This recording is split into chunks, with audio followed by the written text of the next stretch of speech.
Welcome to the Nerd Party.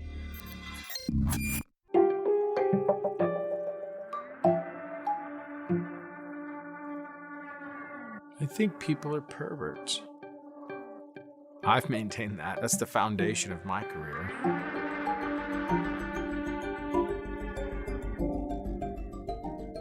Welcome to House of Fincher, the podcast on the Nerd Party Network that examines the works of David Fincher, going through his career as we prepare for the release of Mank, the biopic that's starring Gary Oldman that is going to cover Herman J. Mankiewicz, the writer of Citizen Kane, a film that we're all looking forward to. I am a co-host of this endeavor, John Mills, and joining me, I'm thrilled to have with me once again two marvelous co-hosts.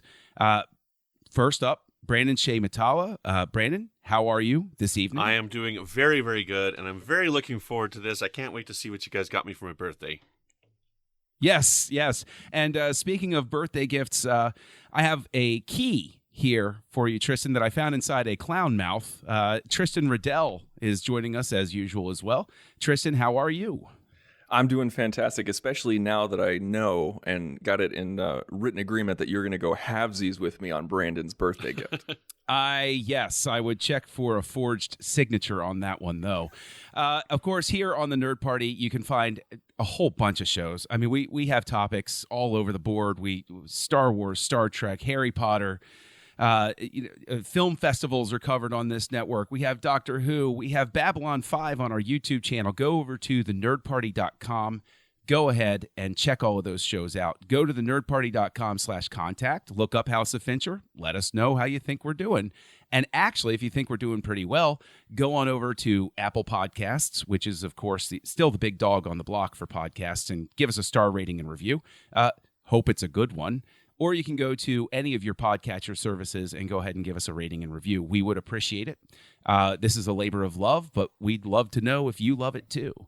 So this brings us this week to The Game, David Fincher's third feature, and a film that I think has over time been sort of forgotten in sort of the works of David Fincher. And so, Tristan, I'm going to kick it over to you first. Do you think I'm mistaken in that impression? And if you agree, why do you think that is or not? Well, I think that was, I didn't really think about it until you said it, and I was nodding my head. You guys could probably hear the rocks rolling around, but I was nodding my head in agreement because it's true, because when you think Fincher, you don't think The Game. And some people might be saying like, oh, well, of course it's better than Alien 3. And yeah, even if you disliked Alien 3, even though the three of us really liked it, he's still known for it because it was his first movie and a lot of people hate it. And so you still think about it. So whether you like Fincher or hate him or whatever, it still comes to mind. Mm-hmm. And if you love Fincher, oftentimes it's like, oh, he's the guy who did Fight Club. Or if you're really into his filmmaking technique, or you're a recent fan, you're just like, oh, he's the guy who did The Social Network. But The Game, no one brings up The Game. Like, if you want to bring up an example of something that you're just kind of like, you bring up Panic Room. It's right. It's really interesting that you're so right. It's just, and it makes me wonder, like, Brandon, do you agree with that? If you do agree with that, why do you think it has fallen to the wayside? I think it's because it doesn't have the same cultural impact that his second and fourth film had. Like at early on in Fincher's career, when I was talking to people about Fincher, it's like he's the guy that did Seven and Fight Club, right? Because those were movies that had a cultural impact for different reasons, right? And The Game doesn't have the kind of twist ending, which we will talk about later on. It doesn't really have that same kind of twist ending in the same way that Fight Club and Seven did. So I think that's why it's kind of regulated to the back. Same with Panic Room, right? Like Panic Room is something completely different. Same with Benjamin Button. Like these are the movies that it's almost like Hitchcock with his like, Hitchcock always did a cameo, and Hitchcock always did the movie about the man on the run, the wrong man on the run. And like, that's not true. Those are his most well-known films, but that's not really all that Hitchcock was. Like he was so much more than that. And so is Fincher. but I think they're just the ones that people go to because of the cultural impact of those films. You know, it's interesting that you bring up Hitchcock and how he's sort of like stereotyped despite his great works. That actually brings to mind the relatively recent argument about Scorsese, where everybody says, oh, he just makes the same movie over and over. And it's like, well, you have obviously not watched what Scorsese's been doing through his whole career, because, wow, that is not true. Like by any, he goes back to certain wells every so often, but that's just because he knows those topics really well and he does them really well. So they create that impact. I agree. Yeah, because Silence and The Irishman were pretty much the exact same movie. Yeah, well, very similar in a lot of ways. I'm not sure how, but we could probably argue our way, reverse engineer the logic for it. But it's I think the game is really interesting as well, because it does, to your point, Brandon, exist between these two films that had such an incredible cultural resonance, where it's sandwiched between Seven and Fight Club, which are generational touchstones. And the game winds up becoming the film that, it's the, I hate to use this analogy. I have 3 kids. So, you talk about middle child syndrome, but it's sort of like middle child syndrome, where no matter how good the middle child does, either the older child had gotten notice for that sort of thing before, or the younger child is, garnering more attention for whatever reason. And I think the game definitely falls into, that category. But I think what makes that frustrating from my perspective is, especially coming back and revisiting it. I haven't watched it in a number of years, but I see so many things. What I'm seeing and what I expect to continue seeing through this series is something I've always known and noticed about Nolan, is you can watch his films in sequence and see where he's starting to play with things and where he gets certain skills and carries them forward. And the first thing that jumps out at me with the game is playing around with the film and showing the sprockets and imperfections of film as a medium goes right off into the running with the game. Like, it opens with it. It basically immediately sets this willingness on Fincher's part to establish the controlled reality that we're going to enter into. It also felt like a blending of the opening of Seven and a lot of the secondary material, the second unit material of Girl with a Dragon Tattoo, where if you look at, like the editing of the opening of Seven, like the title sequence, it's all, very much broken film and burnt film and, sputtering sprockets and things like that.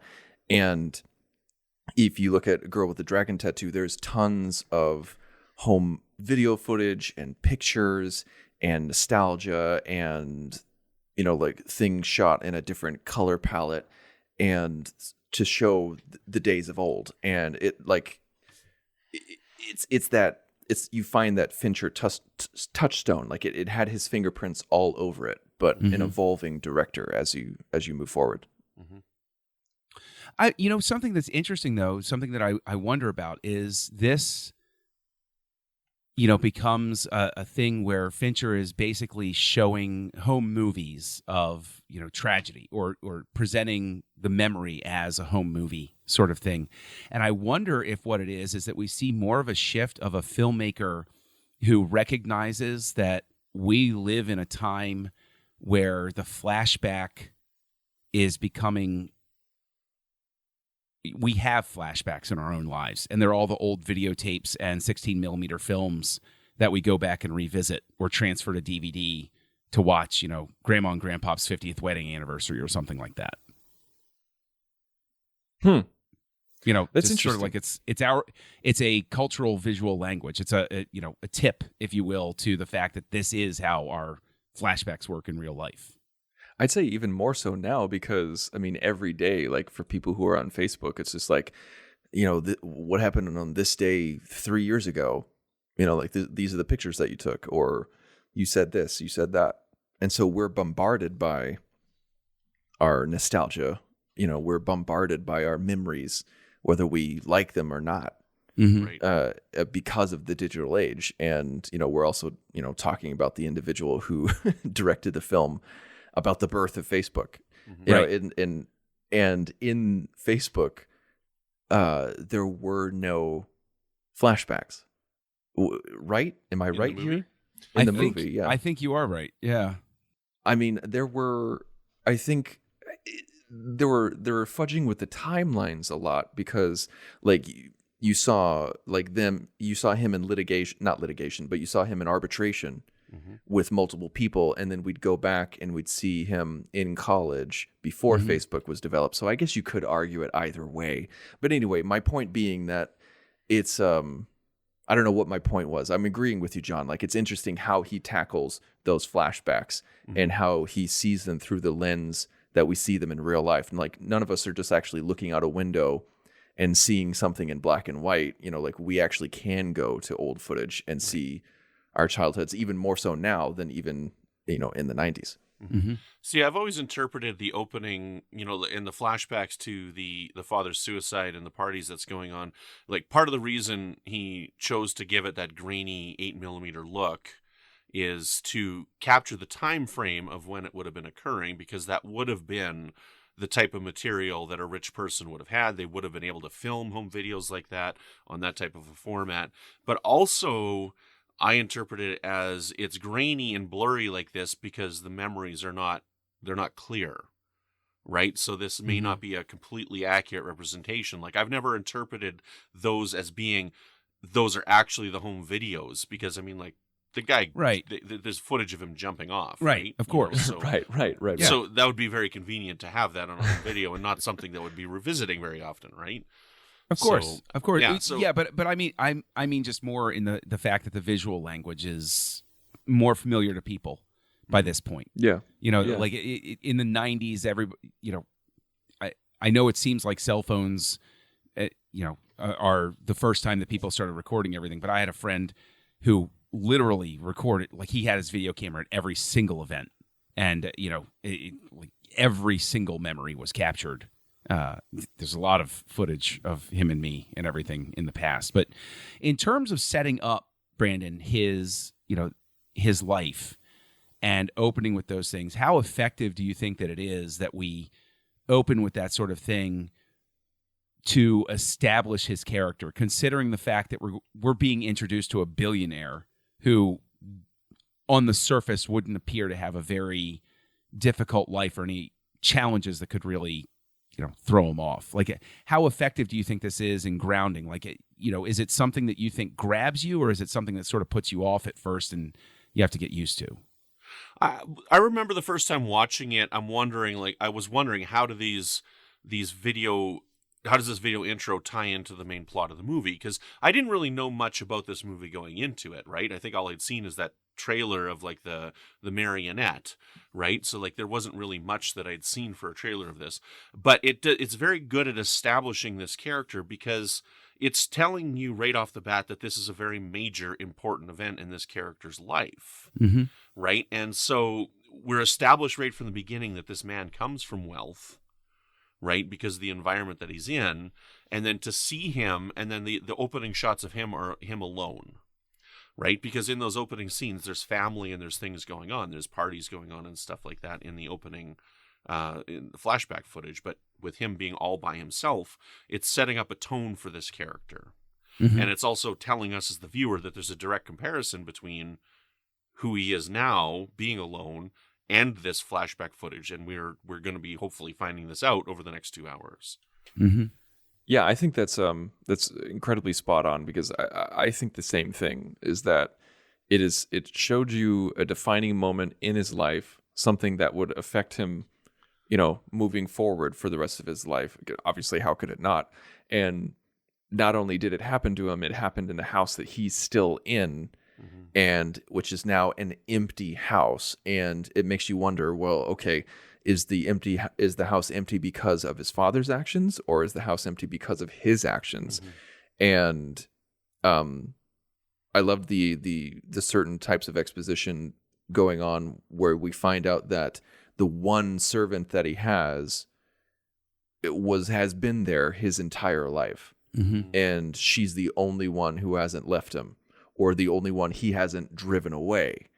and it makes you want to find out more from his past. And also, they did some great exposition with Sean Penn's character, his brother, because like it was, if I remember correctly, it was very minimal. How you doing, my younger brother? Oh, I'm doing great. You remember when Dad died? Oh yeah, that was rough. It's so hard being siblings sometimes. You know, like it was it was very minimal on that, but also set up the two distinct characters that they are. Like it was like we know who Michael Douglas is from the get-go. We know because of what Brandon said about the intro and showing him as a very wealthy man and showing him at work. And then we see Sean Penn. He's just like, oh yeah, I got a jacket. You know, it's cool. He's like, yeah, they gave it to you, or like they're going to want it back. And he's like, are you still on the medication? You know, and you just tell that he's like loosey goosey and, you know, he just wants to have a good time and he's, you know, irresponsible. And I think this movie does a great job of showing the characters as the director wants you to see them. Yeah. And the thing is, I won't lie, I actually saw this in the theater. Again, resident old man. I saw it in the theater with my older brother. And so that was, I will say this, that in terms of the way the dialogue works and the loving tension that can exist between an older and a younger brother, my brother and I, you know, we were sort of giggling and like glancing at each other through those early scenes, because my brother would regard himself as the mature older brother who's, I have to be the steadfast, sure one, so you can go off and screw around. And I'm the one that was always saying to my older brother, would you please just loosen up just a little bit and just have a little fun with your life? So I think that, speaking to the dialogue point, I do think that one of the greatest strengths of this film is the script. And I think that this has in part to do, again, this is Fincher's third film. I think you can definitely sense somebody who has a little more influence on the development of the script through the process. Like, Seven is a script that he sort of inherits. Alien 3 is a project that he's given, and I think The Game is the first time where you really feel like Fincher's been in it from not necessarily the conception, but he has a hand in its interpretation. He has more of a sure. I'm trying to phrase this appropriately, but I really basically what I'm trying to say is that The Game is the first film, I think, where I feel like Fincher is in complete control of everything. Yeah, he didn't have to write every word, but nothing made it to screen that he wasn't okay with, and he didn't approve of. There was no compromise. There's always compromise in artwork, of course, artwork like this. But this is somebody who's much more, this is my project, and this is my statement on things. I could be wrong about that, but that's the sense that I get from it. See, it's really interesting as well, knowing this and having this guy filming this and having so much control, because I believe you're right that he's got this control. One of the things that I've really found fascinating about this film to me is the company that produced it. Like, the major one is Polygram Filmed Entertainment. And to me, like, Polygram was always those TV commercials for the CD classics, of like Country Stars Volume 27, 2 discs of like all this music together or whatever. Like, there were always those infomercials that you could buy now, call in for one low price and it'll be shipped to you and whatnot. So like, it's just, to me, that's weird, because Polygram Entertainment, what the hell else have they produced? Have you ever heard of this film company before? I have, but it's one of those ones where it's like, I know the name, but I could, like, you could pull up Polygram, as a film production company. I was like, oh yeah, I've seen that. Oh yeah, I've seen it. Like, it's a name that stays with you, but doesn't attach the way like a 20th Century Fox does, if that makes any sense for you. Or New Line, like the last one.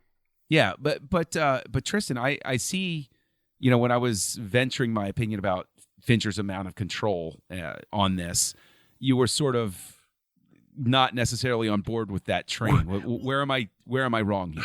No. Like, I think the reason why you could read my facial tics is that, like, you started off in a place that I didn't quite disagree with, because I know the history of the script. in the history of the movie. But you explained yourself enough by the end where I actually understood what you were saying. Like, you were saying that he had control over the script and how nothing made it to screen that he didn't want to, because has enough juice now in order to be the director he wants to be. That I agree with.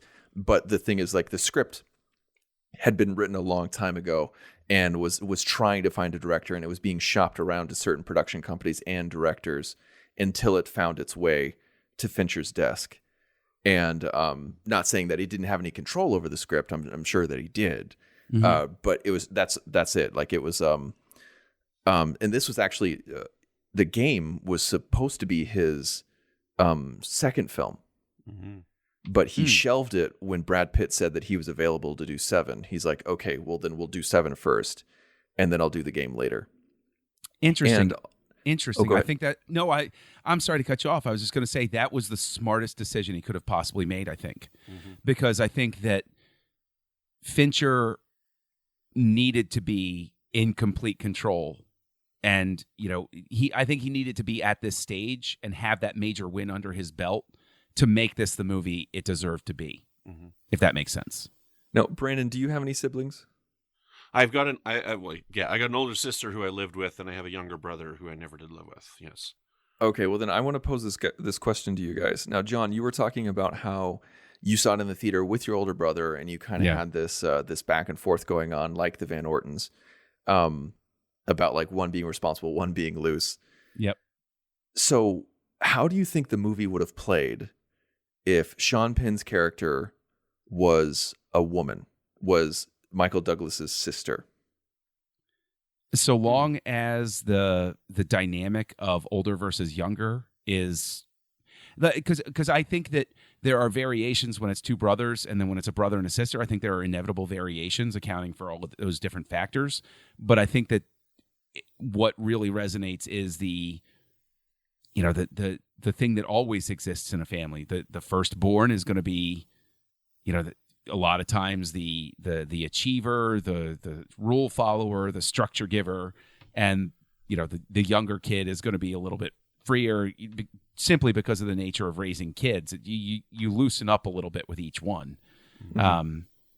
So I think if it had been sister instead of brother, I think it still would have worked. I think it still would have resonated for me and my brother, so long as that underlying truth of the dynamic between older and younger was there.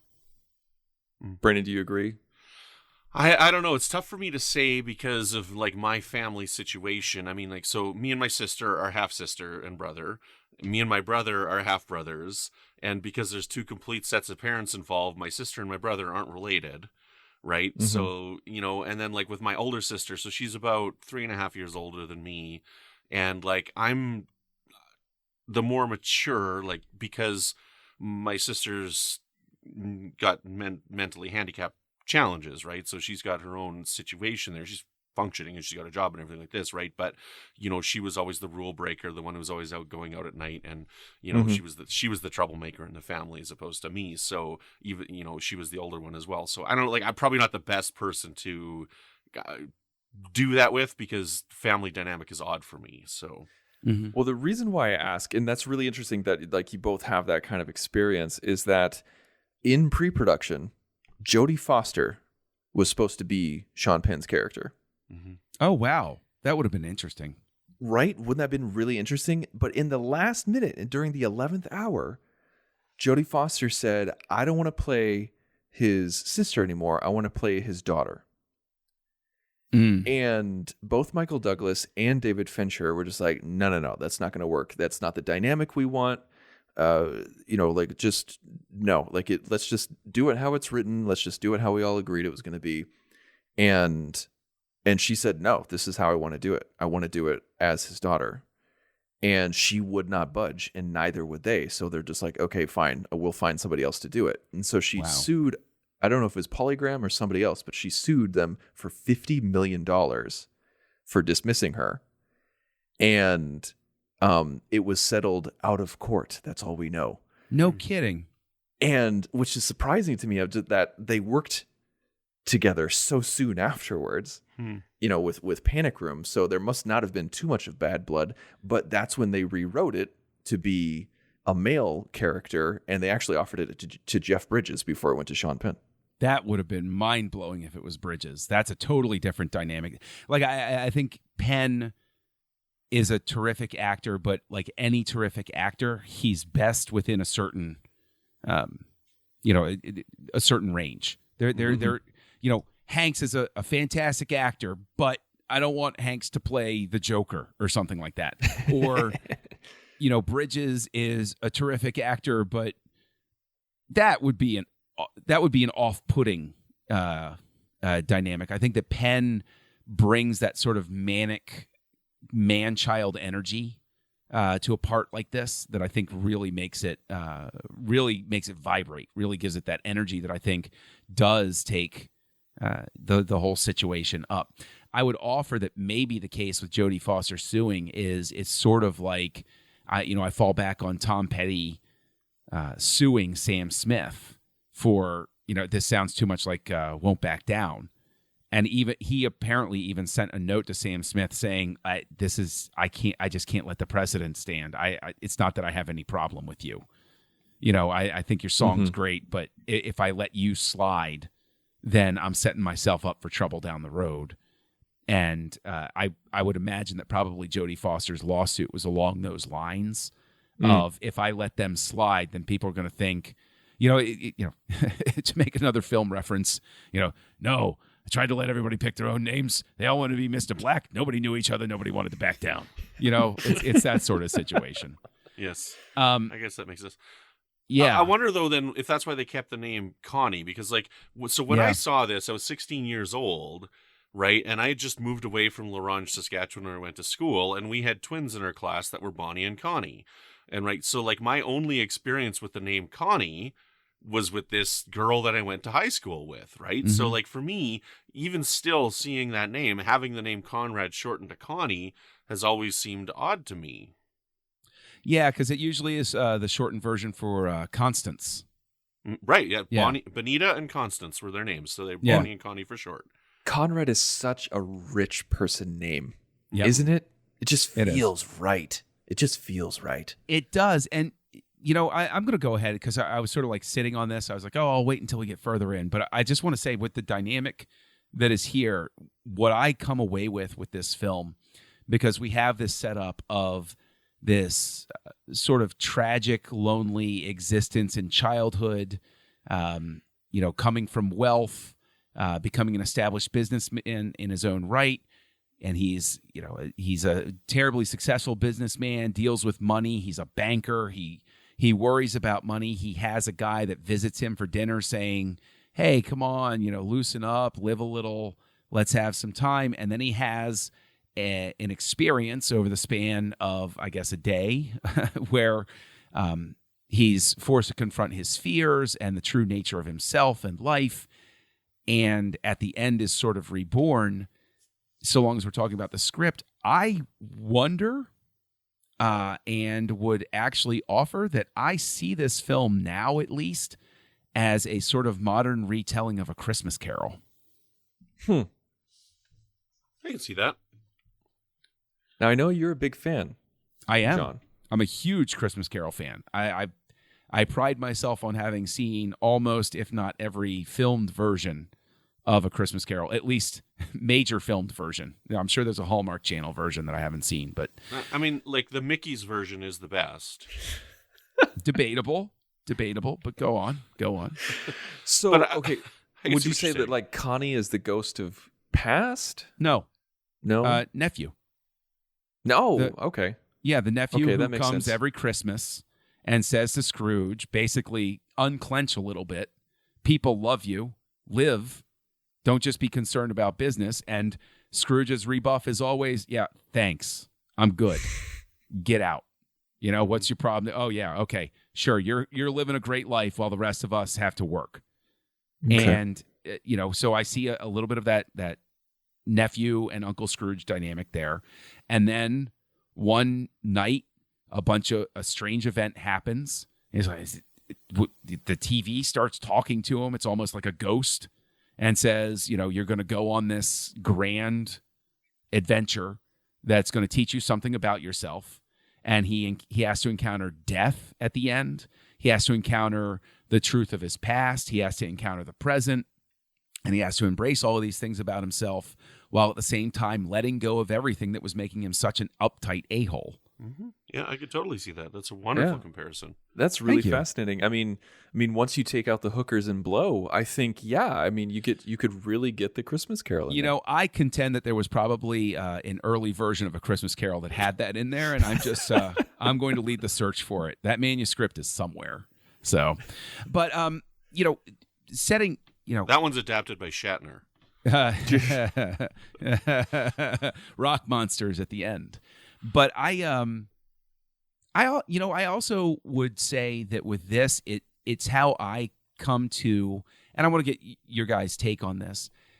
I do think that there are some, especially in this more nitpicky age that we have, if you really wanted to, you could sort of hammer at some of the story logic here and, pry into some of those holes. Did you guys encounter the same sort of thing where if you wanted to be that person, you could write that Screen Rant blog of 7 things that the game gets wrong about how things like this would work in San Francisco or something like that? So I would say no. Like, watching this movie, every single thing that happens in this movie, I completely buy within the logic and the framework that Fincher has set up in the rules of the game. Okay, so I don't question anything that happens in this film. Right? And every single thing that happens where you're like, this is something that's unbelievable, I'm like, no, this is something that's been set up by the company, and I totally buy it. I think the only thing, maybe not the only thing, but the first thing that's coming to mind is, and Brandon, like you said, once you buy into the premise and the director establishes the rules of the movie, you go along with those rules. He doesn't really break them. Mm-hmm. For me, I have to get past the brother who I don't trust, who's clearly, a troublemaker. And then, so this brother tells me to go to this place and, who's going to give me a gaming experience. And then all of a sudden I have to talk about my masturbation habits and then have a full physical that takes about 6 hours. That's when I'm going to go, maybe this isn't for me. Maybe I shouldn't drop my pants in this place. Maybe I shouldn't have a stress test for people who I don't know. This could just be a prank by my brother. I don't think Michael Douglas's character would have done any of that. Now, granted, if he didn't do any of that, then we wouldn't have the movie. And you're not, then that's, once you get past that, then yes, I think the movie stays true to itself. But in that moment, I do not think that character would have gone through it. You know what? Yes, I agree. I agree with that statement. With the type of character that we've seen Michael Douglas portray up to this point in the film, I don't think that he's giving them that much time, because this is costing him money being there. Okay, so yes, I will go with that, and that is probably the only thing that I find to be untrue in the movie. See, it's funny because I don't have a problem with that, because the movie exists in a time before smartphones, and I think that people were. I don't think I'm not dismissing this out of hand, but it was easier to lose track of time, if that makes sense. It was easier to say, okay, I'll take the test, but okay, oh wait, I got to do one. All right, fine. You said it's 15 minutes. Fine. 15. It's 30 minutes now. So I can see somebody's day getting drained away more easy. I remember days like that getting drained away, where you look down and you say, my God, I've been here for 5 hours? What the hell? Yeah, but I think that was a lot easier. was usually involved at that time.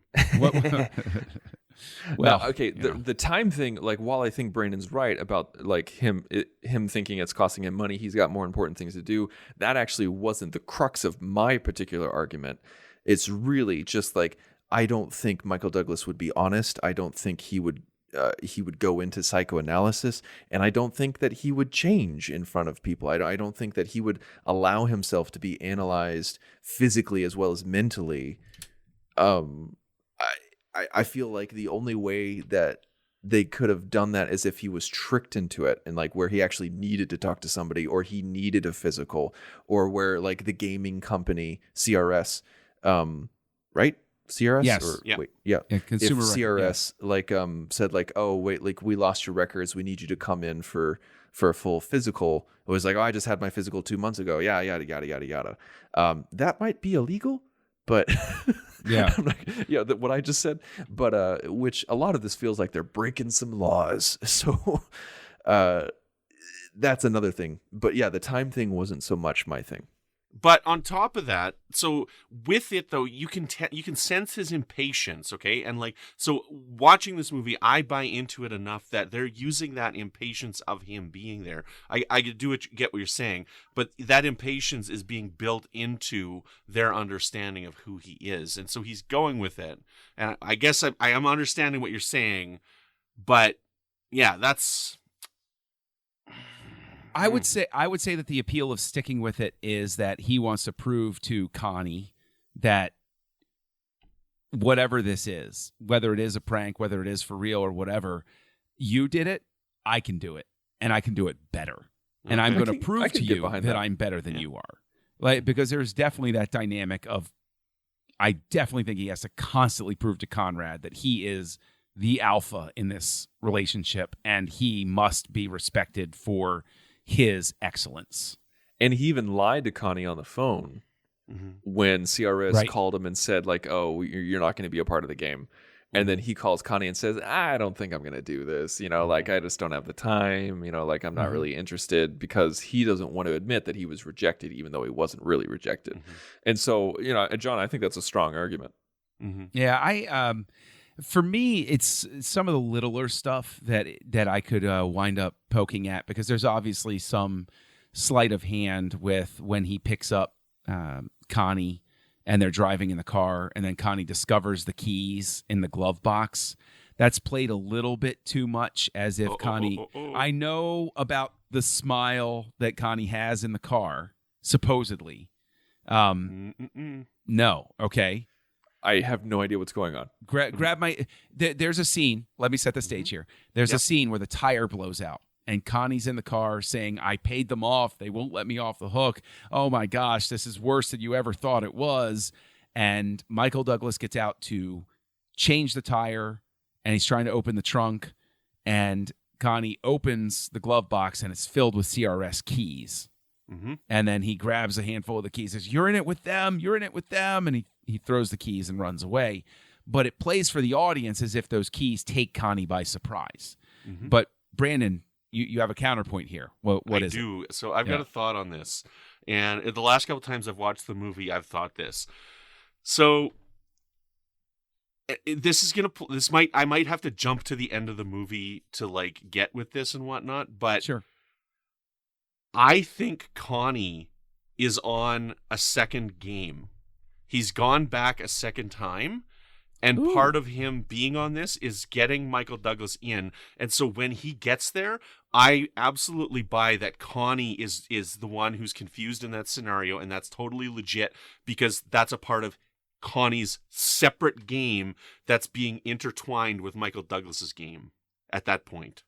They both don't know that those keys are there. Okay. I think that is an incredibly interesting read. I like that. Yeah. I like that a lot, that they're both having a game going on concurrently. We're just paying attention to one of the games. Yeah. And I like that a lot. Well, John, what was your... I don't understand. Why was anybody confused with this scene? No, I'm not saying I was confused. I'm saying that Connie is in on it at the end. He shows up with the champagne and everything. But in that scene, it's played for the audience that the keys in the glove box are a surprise. Right. And if they are a surprise for Conrad and he's in on it, then he shouldn't be so distraught about the presence of the keys. He's not just distraught in front of his brother. He's distraught legitimately. We get a scene alone with him, a moment alone with him during that scene where he finds the keys and freaks out while he's alone. He's not freaking out in front of his brother for the benefit of his brother. He's legitimately panicked about something. And that's why I think he's on his own game, and there's something else going on that we haven't seen. I didn't take it that way at all. How did you take it? I took it as a guy who was just trying to be in character, who didn't know where his brother was walking around. Like, his brother's not good with cars, and so he could be walking up and from the side of his window at any time, or he could be looking through the rear view mirror or the side mirror. And so if you're going to do it, if you're going to try to convince your brother, you do it no matter where you are. Like, if you're in the moment, you're in the moment. My one counterpoint to that would be that Fincher, if he wanted to communicate that, Fincher is the type of director that would have given us some sort of tell about that. And that's why that's given rise to, and I haven't really caught it, that's given rise to the theory that if you watch Conrad long enough, when the camera pans past him on the passenger side and is, Michael Douglas is walking back to the trunk, supposedly a smile starts just as the camera is passing him. I don't see it, but people insist that it's there. Or at least they used to in older days of talking about the film. I think it's just one of those things where Fincher appreciates the desire to preserve a surprise. And if he gives away anything in that moment and lets the audience start to doubt the reality of the situation, then the ending doesn't carry the same impact when Conrad walks through the doors at the end. If that, I don't know if that makes sense. See, and I add on to that. That's why, like when Michael Douglas's character tries to reach Connie and tell him that he's not doing it, he gets his voicemail.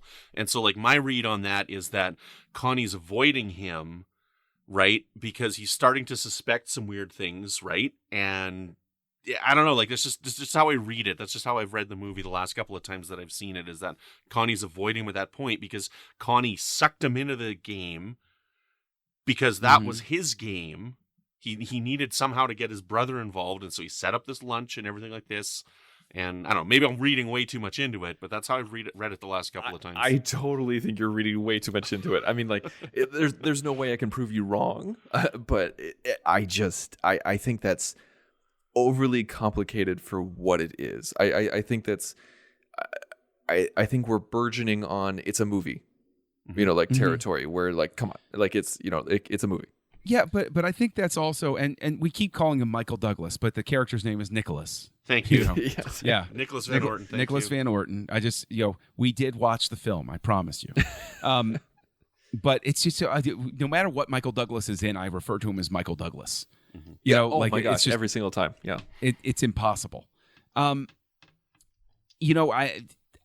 still think it works as a read. I understand your point, Tristan, but I think that plays into the fact that this is, and I think we're building toward that real payoff with the ending of this, and also, you see it develop further in Fight Club, of the sense that Fincher is willing to lay in this wink of we're watching a film. Like, it's not an overt signal to us, but it's the magician on stage who knows, he's pulling a trick on you.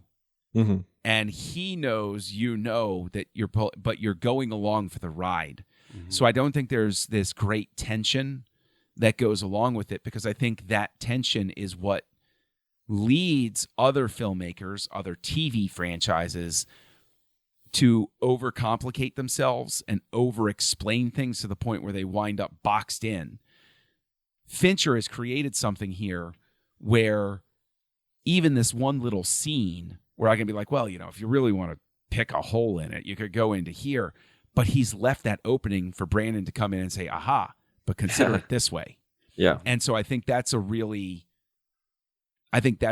durable and wonderful thing about this film. And I think in terms of wonderful, side notes of this film, it really is the supporting characters that are there as he goes through the game. And, especially, like, when you mentioned Jodie Foster earlier, my first thought was that she was going to play Christine. Deborah Kara. Is it Deborah Kara Unger or Kara Unger? Yes. Most people just say Unger, the Deborah Unger. Yeah.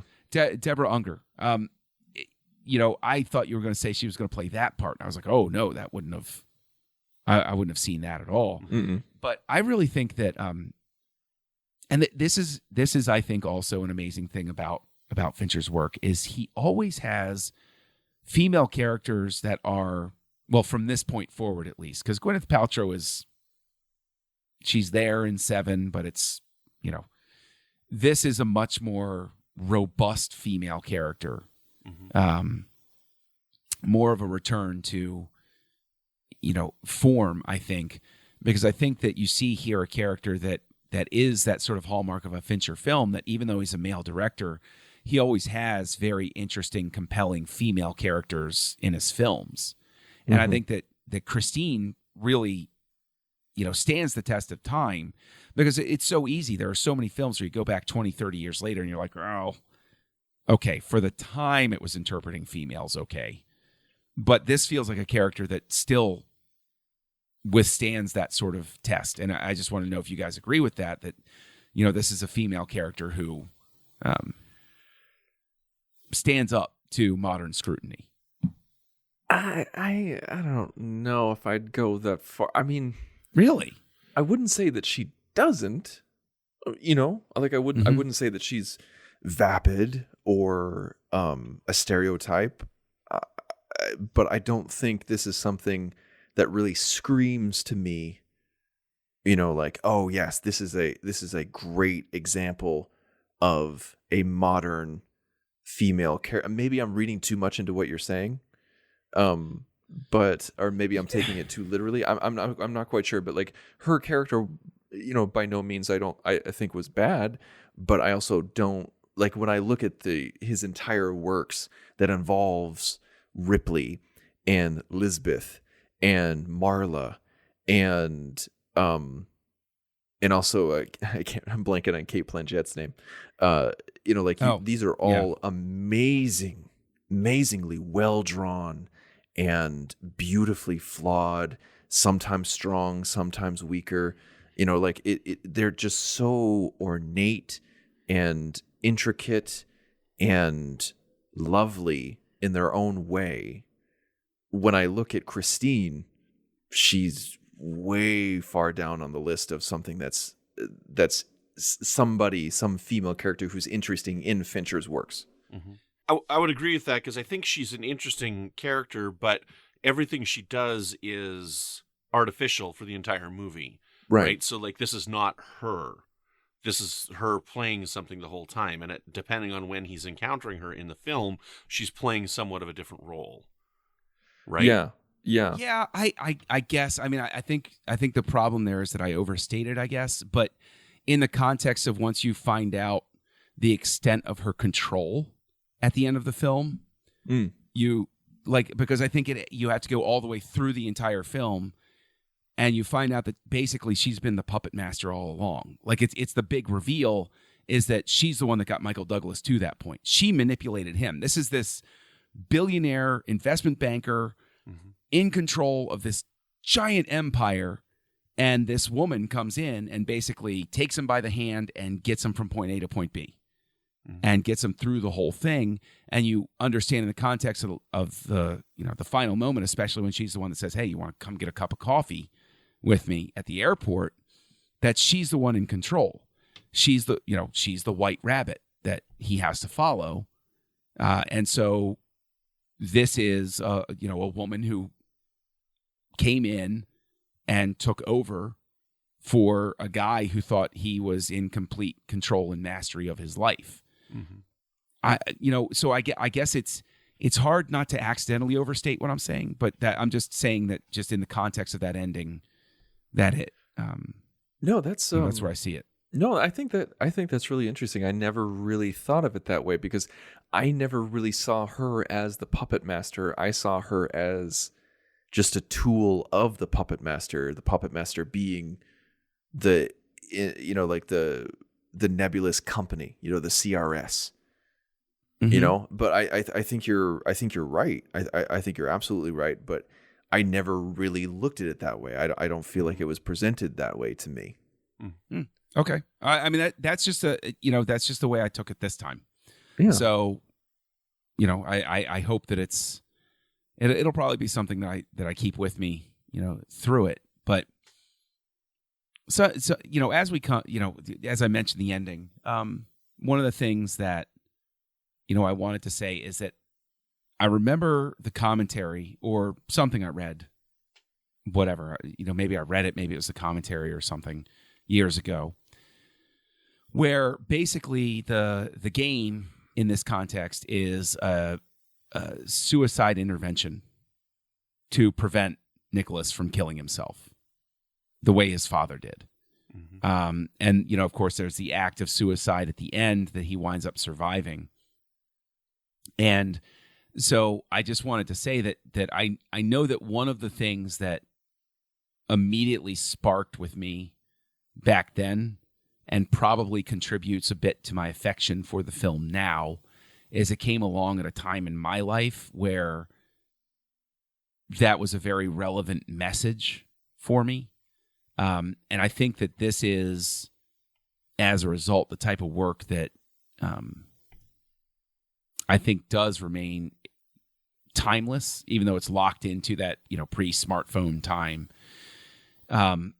Because the entire thing, and I'm big enough to admit I cried, even though I know the ending, I cried at the end still, because you find out the entire purpose of the game was to prove to Nicholas that people loved him, Mm-hmm. and that he wasn't alone, and that he had people he could turn to, and he didn't need to put up these walls and just do it himself. That it was okay to admit his humanity and reach out and get help. And I don't know if that is one of those things where it's a confluence between a very difficult time in my life and when I saw the film, and, you know, giving it more weight than maybe it would have for others. But I just think that this film is a tremendous testament, again, to something that, you know, I said during, you know, our discussion about Seven, that Fincher gets painted in this sort of bleak corner. But I think that there's this, whether it's subconscious or not, thread of the hope of life, you know, in his works. And I think that this is the first one that's a real big statement about that. It might be the biggest statement that he makes about the fact that no matter how bleak it is, that there's always that spark that's worth fighting for and keeping alive through all of those things. See, that's really interesting because I love what you're saying, and that interpretation of the ending is always there, and it is. And I don't want to. I hope it's not going to come across that I'm like belittling your interpretation of the ending and Not at all. No. No. Right? But for me, I've always had trouble with the ending, and it's the only part of the movie that I have trouble with. And, you know, as much as I said earlier that I buy that the company has like manipulated the events to everything, and I buy all the manipulation that happens. And while I can't quite explain if Conrad is on his own game, how does he show up at the end of the movie on there with the bottle of champagne? That's for writers to do. That's not for me. I can wave my fingers enough and just go with the mumbo jumbo on that. For me, I think the movie should have ended with Nicholas falling, and that's it. We don't see him crash. We don't see the happy ending. I think it should have ended there because to me, the message of the film itself up to that point is like, you know, giving up too much control to entities and powers and whatnot. And while they may have the best interest for us at heart, there's always room for error. And the error is their miscalculation in not knowing that the gun is there, not knowing that it's the real gun. And everything crumbles at that point because of something simple. So to me, how I've come to terms with it is that's all like the dream of what he sees as he's falling before he dies. I think that's valid too. Mm-hmm. That he jumped, and you know, to flash forward a little bit, it's sort of like the ending of Fight Club, where Fincher gives us the happy ending, despite the fact that we know if you put a .45 automatic in your mouth and pull the trigger, you're most likely not going to stand up and say, you met me at a very weird time in my life and everything works out okay. Right? I think that this is I think that the ending could wind up being very validly interpreted as Fincher saying what you're interpreting, which is this is his dream, and we're all going to agree to give each other the happy ending, regardless of whether it really happened. And if you want to believe it happened, then you do it. And if I think that this becomes the point where instead of a definite ending like we get in Alien 3 and 7, it is open to the interpretation of you're going to take that ending the way that you want to. Not want's a bad word, but the way that works best for you in the context of. So it becomes almost like an ink blot test. He puts an ink blot test in front of you and he says, what just happened? Yes. What do you see? Because and the line that throws it off for me is the actor when he's like, I'm so glad you jumped, because if you didn't jump, I'd have to throw you. You know, like, fine, it's a joke, but I mean, like, if he would have had to throw him if the guy jumped, because again, I believe that every single event that's happened in this film, there's been a plan B, or else we saw the plan B, right? Like, so they set it up this way, and if he doesn't follow them this way, we've got to have a plan B set up, and they've played them off. For plan B, for him throwing him off, doesn't make any sense. Why not? Because you're not getting back to the suicide of the father. Being thrown off is murder. Right. Right? You're not getting back to the thing that Nicholas Van Horten is supposed to be getting over, which is he's never been able to get past the death of his father and the suicide of his father, right? And him seeing the death of his father. So while I don't think that's actual footage, I do believe that he witnessed his dad jumping off the house. Yes. I think. I think absolutely. the rationale would probably be we're all like I think what you were saying earlier, Brandon, about how, you know, companies make mistakes, entities make mistakes. There's things that will go wrong, and you can't account for everything. And I think that's definitely what they were trying to say there. We're like, yeah, we're building everything towards this catharsis, towards this, you know, we're trying to get 5 years of therapy into 1 week of situations in this guy's life. And if we can't get him to experience that real catharsis of, you know, like I mean, try to commit suicide. I know this sounds ridiculous when I say it out loud. They're like, you got to take it from a business standpoint as well, an entertainment standpoint. We're like, okay, well, if we're not going to get him to experience that and jump, we still have a room full of people who want to drink and party. So, and this game is over as of 8:00 tonight. So he's getting down that he's getting thrown if he's not going to jump. So I feel like that's the rationale there. Well, you could also say that even if he doesn't take that step, that it, you know, and this would be a stretch, whatever. It's a sort of a minefield to sort of discuss these interpretations without, you always want to phrase things very carefully, but you could say that, you know, because you go back to the documentary, there's a documentary about people who threw themselves off of the San Francisco, the Golden Gate Bridge, and survived. And they all said the first thought that they had after they jumped off was, oh my God, I wish I hadn't done this. And so if they did push him off, they would still at least give him the experience of what it would have been like if he made that decision. They didn't get him to that point, but he still gets the experience of, this is something I do not want to do. Like, I'm going to die. Like, I'm going to die right now. Right. Oh God, this is not the ending that I wanted. Yeah. You guys have given me so much better interpretation than I have ever had watching this film. I love this movie. Like, this movie is so underrated. I agree. So underrated. Like, it is criminal that this movie is not talked about more. I love this movie so much. This is my least favorite Fincher film. You're not Apostasy. my friend anymore. Listen. It's like the original TOS films. You know, like, I like all of them. I just like them at varying degrees. You know, like I like every Fincher film. I just like them at varying degrees. The game happens to be at the bottom of that list. I've never really connected with this film. I've never really liked it that much. And even when I watched it this week, I'm just kind of like, eh. But you guys, with how you've talked about it, have given more story and interpretation and depth than what I've ever, peeked behind the curtain. And I appreciate that. I'm not saying I agree or disagree. It's just really interesting because I read it totally differently. I read it on a very surface level, a very vapid kind of way where I'm just like, I see some rich prick who got bored with his life and then got some excitement added to it. And then, realized he doesn't hate his ex-wife along the way. That's pretty much what I got from the movie. Mm-hmm. Huh. Wow. Okay.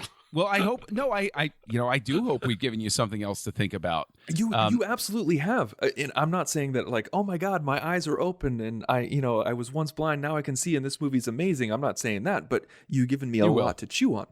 Mm-hmm. I've got to know if you take just the Star Trek original series movies, this would be closer to which end of the scale? The bottom where Star Trek the motion picture is. Yes. Or the top where Star Trek 6 and Star Trek 2 are. Yeah. No, where is it? Where is it? Where is it in that this you're putting this on the Star Trek original series scale? Yeah, motion picture. It's down at motion picture. It's that motion picture. It has the same pacing as the motion picture. Oh, in my mind. Oh, no. Oh my God. This as soon as my wife my wife asked me 2 questions when we finished this film because we've watched this together multiple times. And look, John just got up and walked away. He's so frustrated. I gotta plug in my computer. She's like, where did you see Fincher in this? Which is the question that I want to ask you guys. You're like, where do you see Fincher in this? And also, do you like it any more than you did the previous times that you saw it? And I don't like this any more than the previous times I saw it because it's so friggin' slow. I think the pacing is like a snail. It is just inching forward. But I do want to ask you guys, where do you see Fincher in this movie? John, how about you go? I will say, honestly, what I'm thrown for a loop for is the comment about pacing, because I do not see it as slow. I see it as controlled. So I would actually say that simply in the discipline of the film, in terms of its storytelling and in terms of how it relays information to you, I would argue that you would see Fincher.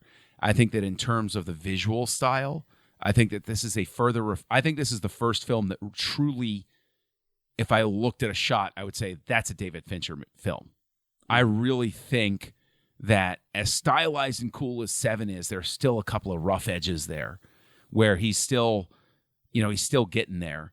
Whereas with the game, there are so many shots where I say that's a Fincher. Yep. Okay. That's to get to your, you made the comment where it's like, he said there are 2 ways to shoot something and one of them is wrong.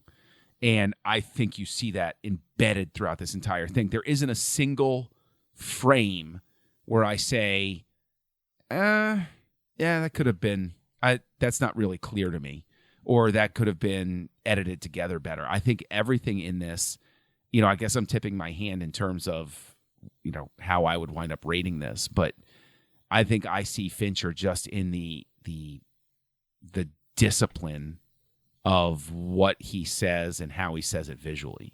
Mm-hmm. Brandon? Yeah, I agree. I think it's all to do with the look of the film is what I see in Fincher, the framing, the shots, the way that it's filmed, the idea of like so much of this taking place at night, Fincher's he's not afraid to film in difficult working conditions, and night is definitely, difficult. Like when we get to, Girl with the Dragon Tattoo and dealing everything with snow, I realize not everything's filmed outdoors in that film, but, the fact that he's filming it in snow, yeah, I understand the book takes place in that time and whatnot, and there's more to it, but that's just what I like seeing with Fincher, is him having something and filming it in a certain way that's difficult. I think he likes to go for the difficult way to do things, like the more challenging, not because it's easy, but because it's hard, right? Kind of things. So, yeah. Well, I agree with your sentiment. I have to be the nerd who says most of the snow was fake. I do know that. Like I said, yeah, I know it. Yes, I do know. And when we get to that, I'm going to talk about Hitchcock a lot when we get to The Girl with the Dragon Tattoo, because that is a very Hitchcock style film. When we get to it, Hitchcock is such a heavy influence on the work of Fincher. Because Hitchcock was the kind of person who liked working in a studio, and he liked controlled environments. And as Fincher goes along, he's really doing that as well. He's putting himself in these controlled environments, right? As he moves along, because he's a man who likes to have control. And that's a really good word to use for Fincher, is control. Mm-hmm. Absolutely. Right? And this is a man who is completely in control of this film at all times. Yeah. I'd have to agree with you guys. I think that's a better answer than what I was going to say, because with me, this always felt, besides Alien 3, this kind of felt the least Finchery to me. I'm interested to hear your take on Benjamin Button, because that's the one for me.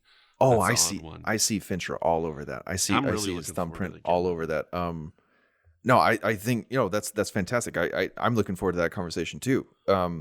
With this one, my main thing was kind of like, oh well, I felt like the story feels very much like Fincher. The opening feels like Fincher, and the lighting, I think, is very Fincher-esque. Like the gray, monochromatic kind of feeling to it for a big portion of the film, and the dark lighting and the realistic underlit scenes, what some would say would be underlit or underexposed, I felt is very, very him. And but with what you guys are saying about the control of it, the control of the environment, because that's literally a theme of the film. Not only does Fincher control the frame, control the film, it is a film about a company controlling this man's life and his experiences through a set amount of time, just like a director does with an actor for 100 shooting days. Yeah, I think that's pretty spot on with what you guys are saying. So I suppose it would be fair to say then that I know I wind up with a 5-star rating on this film. I adore it. I love it. I think it's a terrific film. I think revisiting it this time, I made a point. I took the plunge and I bought the Criterion Blu-ray. I know the Criterion 4K is coming out, but I bought the Criterion Blu-ray, and just seeing it again for the first time in a little bit, I just cemented its position for me in terms of I underestimate, as much as I talk about how it's an underrated film, even in my own memory, I underestimated how much of an impact this film had on me over time, and especially at the time that I first saw it. Brandon, I think it would be fair to say you probably wind up in that 5-star category with me, or even though the ending, like I said with 7, like that last epilogue for 7 doesn't work for me. This epilogue for me doesn't quite work for me. I don't take that away from the movie. I still give this 5 stars all the way, and I've always felt that way. Like I saw this in theaters. I was 16 years old, and I went to see this, and I mean, like, I don't think this is a movie that's targeted at a 16-year-old. No, like, yeah. So, but I don't know, like, so this was the first one of his films that I saw in theater, and I fell in love with it from the first time I saw it. I had this on widescreen VHS as soon as it came out, and then I bought a DVD of it. I had it on HD DVD. I've got the Criterion Blu-ray. Like, I love this. This is such an amazing, amazing film. It's criminally underrated. I once traded my dad's extra VHS copy of the game for a skateboard. You got cheated. I think it's fascinating with the Criterion Blu-ray. Now, I know that the DVD version of 7 that I have is the one that was the Criterion edition Laserdisc, right? So, but I haven't revisited that in a while. I watched it on Netflix so I could watch it in high def because the DVD doesn't look very good anymore. But I was surprised that all the bonus features were filmed by Criterion on the set. Like, they're like, we're Criterion, and we're going to do a bunch of bonus features because we're releasing your movie on our format of Laserdisc when it comes out. You know, it's like they had such faith in this director after these 2 films that Criterion is working hand in hand with him producing the home video version of this. You know? Yeah, I think that's fascinating. It is fascinating. It's cool. It's Criterion is legit. They know what they're doing. Yeah. And I'm dying to know, Tristan, how you wind up with your rating of the film, just so I can know how much I should hate you tonight. I mean, this is hard because, like I said, I mean, like I literally did that like with the VHS copy. My dad loves this movie. Like, my dad really likes this movie, and Well, we need him on this podcast. Yeah, you know, I've always wanted Papa to get Riddell him on a show. I mean, like, David Riddell is a fascinating man. I love him like a father. And it was, he had 2 copies. Somehow he had 2 copies of the game, and I'm not quite sure how he got them, but I totally stole one because I knew he would never notice it. And if he listens to this episode, I'm totally outing myself. But I stole 1 copy, and I wanted a skateboard really bad, but I didn't have any money. And I had this idiot stoner friend, and he was a skateboarder? No. I know. That's right? weird. He had like multiple skateboards. It was weird. Strange. And so I wanted one because I wanted to learn how to skateboard. And so I said, I was like, okay, you know, here you go. You can have this movie. He's like, I've never seen this before. Cool. I was like, well, there you go. I'm giving you an experience. And I never really liked it. And I, like, Brandon, when you said like it's not really targeted toward a 16-year-old, I totally get that. Like, it's true. I think what happened is that I watched this too young, and I was never able to shake my initial reactions. There's many times when I've watched a movie too young, and then I watch it later in life, and I'm like, oh, I totally got that wrong. Or like, I read this so different now that I'm an adult, or now that I'm a husband, or now that I'm a father. But this is just not one of them. I've never connected with this film. And so my rating system on Letterboxd is 5 is a masterpiece, 4.5 is excellent, 4 is great, 3.5 is good. I'm gotta give it a 3.5 for me. There's silence now. You know what? The thing is that no, there's silence because you buried the lead. Did you ever learn how to skateboard? Oh, not well. Oh my God, no. Did this skateboard that you traded a copy of the game for, did you at least fall off many times and harm yourself? I did, very much so. You yes. should have learned a lesson from that. That's all I'm going to say. But I always wore my helmet, and I always went through breakaway glass. Always smart. Keep your eyes closed so they can vacuum it off. Absolutely. So there it is with our ratings and our discussion of the game. And I want to add one thing because we kind of went on a tangent. So I'm sorry to do this, guys. No. As I give a brilliant segue to John that he picks up John's exit, and then he's ruining it. LA Lakers alley-oop form. Oh no! Upon review, his foot went out at the 1 yard line. Yeah. So it's like we're doing improv, and instead of going yes and, we go actually no. Wait, actually. So my interpretation of their ultimate end game originally is that he had the fake gun, right? And they everything went to trash when they found out it was not a fake gun.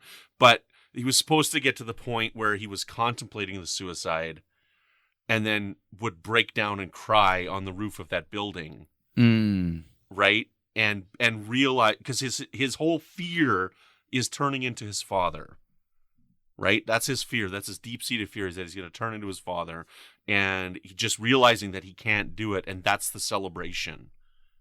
And that's because it's weird that they've got all the booze, like the champagne and all the people up there, and then he falls, and then they're all down there, right? Mm-hmm. So that's why it's always been a dream sequence to me. I wanted to add that on there. So my end game is that he was just supposed to break down and cry, and that would be the celebration of him realizing that no, he's not his father because he can't make that jump. So I could see it. Yeah. I could see it. Sorry, I wanted to come back to that. Since we're derailing things, and that's what we do now, I'm going to throw in one more thing. The guy who played his father, the actor, is actually the guy who is the voice of Mickey Mouse from the 1990s to present day. Whoa. My entire worldview was just shattered. I'm Honestly. glad he didn't have any speaking roles in this movie. I was hoping to maybe ruin this film for you guys just a teeny bit. No, it made it even cooler because Mickey Mouse always gives us lessons that we can carry forward in life. And speaking of lessons like that, Brandon, where can people find you out online and hear your lovely voice when you're not adapting Star Trek V as General Cord? Yes. Well, you can find me on Twitter at Brandon Matella. Over there, I'm tweeting a whole bunch of Star Trek stuff and anger issues for recently released episodes of Star Trek Picard. But you can also find me on the United Federation of Podcast Network with my friend Zach Moore.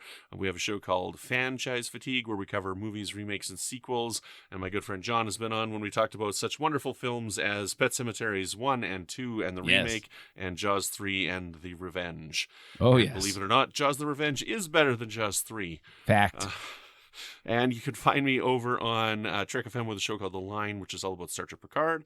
And I have a show called Good Evening, an Alfred Hitchcock podcast, which goes through all of Hitch's films one at a time in chronological order. Tristan, where can people find you? They can find me all over the nerdparty.com. You can find me on some archive shows called Nerd Nuptial, which is a show that I host with my wife, as well as Punch It, Writing in Star Trek, a show that I hosted with Charlene Schmidt, where we write stories about Star Trek. And I'm all over the Twitters with the Insane Robin, and you can find me under that username all over the place. And John, and I want to add one thing. Yes. In the in honor of the actor who is the voice of Mickey Mouse, I want to give one of my favorite quotes of the film, of the game, right here as Mickey Mouse. And Brandon, I hope that you, as editor of this episode this week, I hope you will bleep some things for me. Oh, no. Nope, definitely not. They just fuck you, they fuck you, and they fuck you, and then just when you think it's all over, that's when the real thing starts. I think that's what Bob Iger said while he was walking out the door. You can find me as Kessel Junkie online, KESSELJUNKIE. Twitter and Instagram, all of that stuff. You can also find me right here on the network co-hosting Aggressive Negotiations, a Star Wars podcast with Matthew Rushing. We have a lot of fun on that. And otherwise, just getting into all sorts of different hijinks. And of course, as Tristan said, go to the nerdparty.com and look up the hosts. We always list the different stuff that we're doing. And, I have some archived stuff out there, including just a peach of a project where I walked through 1994 and discovered how many bad movies were released in that year. So with all of that said, thank you everybody for joining us for this edition of House of Fincher. And please remember to watch your step. Join the revolution. Join the Nerd Party. Recording. Snap, snap. Bungie. Check. 1-1. Sibilus. Sibilance. Whatever. Who gives a crap? I thought he was saying, I never understood why he was saying syllabus or whatever. And I was like, oh, sibilance. Okay. What? It makes sense now.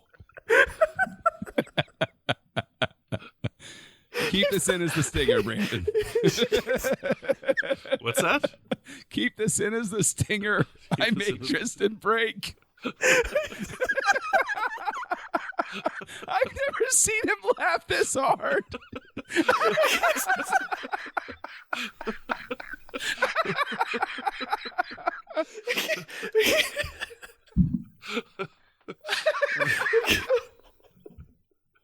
I can't breathe.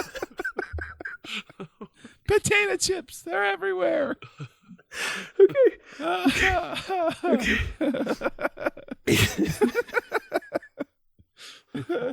I'm sorry. I'm trying to stop.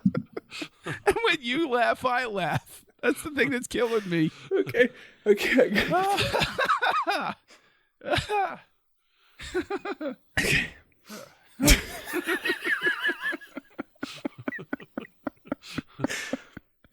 Okay. All right. Okay. All right. I'm okay. Okay. I just realized what a moron I am. Oh, that's good. That's good. How many years? Oh, decades, Tristan. Decades. That skit came out in the 90s. I know. I remember. The early 90s. Yeah. I can remember it. Oh, no. Oh, when Wayne's World was a thing. Okay. Yeah. Okay. It's 2 minutes. It's been 2 minutes. All right, we gotta get started. It's good energy. We gotta get started, or I'm gonna start up again. Welcome to House of Fincher.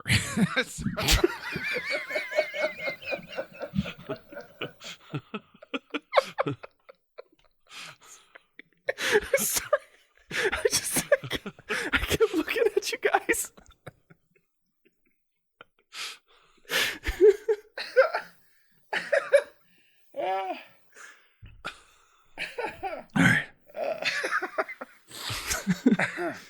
All right. Okay. Hold on. Professional. Look it up. All right. I'm not gonna look at you while you give your intro. Neither am I. I'm gonna keep my eyes closed here. All right. And hand it off as quick as I can.